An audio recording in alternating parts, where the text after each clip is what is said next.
programa de hoje, atreva-se a ser diferente.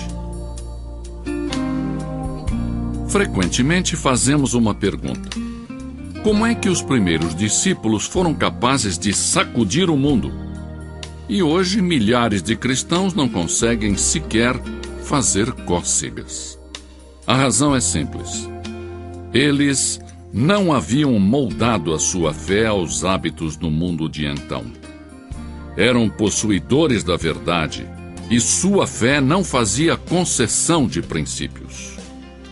Martinho Lutero, perante a grande convenção de sua época, declarou: "Aqui estou, e que Deus me ajude.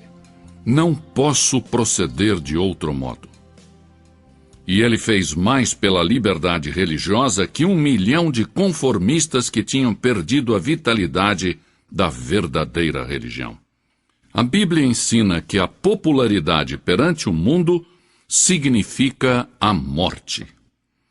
As ferramentas mais eficazes de Satanás são a conformidade e o comprometimento.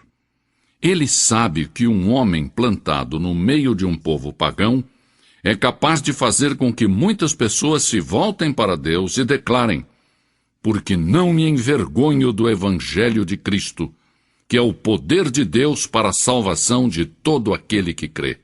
Romanos 1,16. As palavras do apóstolo Paulo: "Já não vivo de acordo com as regras deste mundo", pesam e significam muito para nós hoje em dia. Como espada afiada, estas palavras cortam, expondo o nosso modo de viver. Não são palavras amáveis, são ordens com tom de batalha. Separam os débeis dos fortes. Mas são palavras que inspiram e necessitamos escutá-las ainda hoje. Primeiro, não moldemos nossas mentes segundo este mundo, de acordo com a sua propaganda, a sua conversação, a sua filosofia. O mundo executa uma gigantesca tarefa de lavagem cerebral. Às vezes consciente, às vezes inconscientemente, o cristão vive assediado por publicidade secular e mundana. Anúncios que proclamam que o homem elegante prefere tal marca de uísque, dando a entender que os que não bebem uísque não são pessoas de bom gosto. Muitos espetáculos, inclusive no domingo, são dirigidos a quem tem sede de violência, sexo e desrespeito à lei.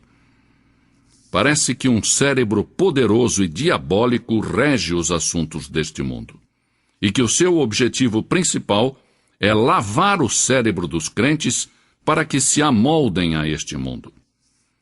As coisas do mundo ameaçam contaminar a corrente de pensamento cristão.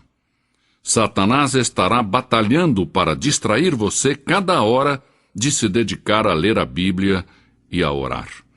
Mas por cima desse estrondo, podemos escutar a voz das Escrituras, que nos diz: "Tende em vós aquele sentimento que houve também em Cristo Jesus." Filipenses 2,5. "E não vos conformeis a este mundo, mas transformai-vos pela renovação da vossa mente, para que experimenteis qual seja a boa, agradável e perfeita vontade de Deus." Romanos 12:2. Nós, cristãos, não devemos nos amoldar às ansiedades do mundo. Há muitos cristãos que torcem as mãos dizendo: "Que desastre este mundo!" A Bíblia nos diz que o mundo e seus desejos passarão, e que ele perecerá num cataclismo de julgamento. Nós, cristãos, devemos ser luz no meio das trevas. E a nossa vida deve mostrar tranquilidade, paz e gozo no meio da frustração, da confusão e da desesperança.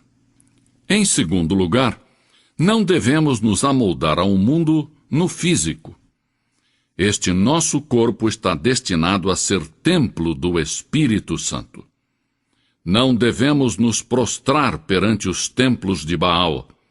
Devemos apresentá-lo completo a Deus, como sacrifício vivo. O nosso vestir, as nossas atitudes e os nossos atos devem ser todos para a honra e a glória de Cristo. O propósito de Deus para nós é que nos amoldemos à imagem do seu Filho. O mundo pode pressionar, tentando deformar-nos, mas Cristo nos disse: transformai-vos pela renovação da vossa mente, para que experimenteis qual seja a boa, agradável e perfeita vontade de Deus. Em terceiro lugar, não devemos nos moldar ao mundo no aspecto social. O mundo tenta nos absorver, metendo-nos em sua sociedade secular e moldando-nos à sua imagem mundana. Mas Cristo nos estimula a não nos ajustarmos a esses critérios. Disse sobre os que creem nele: eles não são do mundo, assim como eu não sou do mundo. João 17:16. Uma grande parte da nossa conversação é mundana e não espiritual.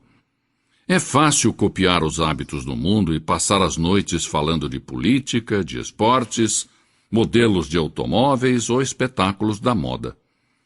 Muitas vezes, esquecemos que acerca da santa conversação devemos edificar-nos uns aos outros e que devemos ocupar-nos das coisas celestiais e não exclusivamente das terrestres. É certo que Jesus comeu com publicanos e pecadores, mas ele não se deixou ser absorvido e moldado pelo grupo. Ao contrário, ele aproveitou cada oportunidade para apresentar a verdade espiritual e levar as almas da morte para a vida. Os nossos contatos sociais devem ser não apenas agradáveis, mas também úteis, como oportunidades para compartilhar a nossa fé com aqueles que ainda não conhecem a Cristo de perto. Em quarto e último lugar, não devemos nos moldar ao mundo quanto ao aspecto espiritual. Não devemos ajustar-nos àquele que o mundo define como religioso, mas devemos esforçar-nos para cumprir o que Deus exige para sermos seus discípulos. Nos tempos de Isaías, nenhuma nação era tão religiosa quanto Israel. O templo, estava sempre cheio. O sangue dos sacrifícios fluía no altar. O povo observava estritamente as festas religiosas, e na casa de Deus ressoavam as orações. Mas o culto de Israel carecia de profundidade, de devoção genuína. A nação estava deteriorando a moral, apesar de que as multidões enchiam o templo. Pela boca de Isaías, Deus então disse: não continueis a trazer ofertas vãs. O incenso é para mim abominação. As luas novas, os sábados e as convocações de assembleias, não posso suportar a iniquidade e o ajuntamento solene. Isaías 1:13. Logo, Isaías indicou ao povo como voltar a obter o favor de Deus. A este povo, que era membro da igreja, a este povo que tinha sido educado de acordo com as formalidades das suas leis religiosas, mas que não vivia corretamente durante a semana, Isaías os advertiu acerca do castigo divino. Logo, disse-lhes como se purificar do seu pecado. Isaías disse: lavai-vos, purificai-vos, tirai de diante dos meus olhos a maldade dos vossos atos. Cessai de fazer o mal. Vinde, pois, e arrazoemos, diz o Senhor. Ainda que os vossos pecados são como a escarlata, eles se tornarão brancos como a neve. Ainda que são vermelhos como o carmesim, tornar-se-ão como a lã branca. Isaías 1:16, 18. Há milhares de pessoas que não se entregam a Jesus Cristo porque se moldaram ao mundo. Temem ser chamados de fanáticos ou de puritanos. Mas o cristão verdadeiro não é conformista. Assim, apelo aos cristãos de todas as partes que se tornem seguidores fiéis de Jesus Cristo, que não se amoldem ao mundo, mas antes dia após dia, se transformem na própria imagem da pessoa de Jesus Cristo. E você?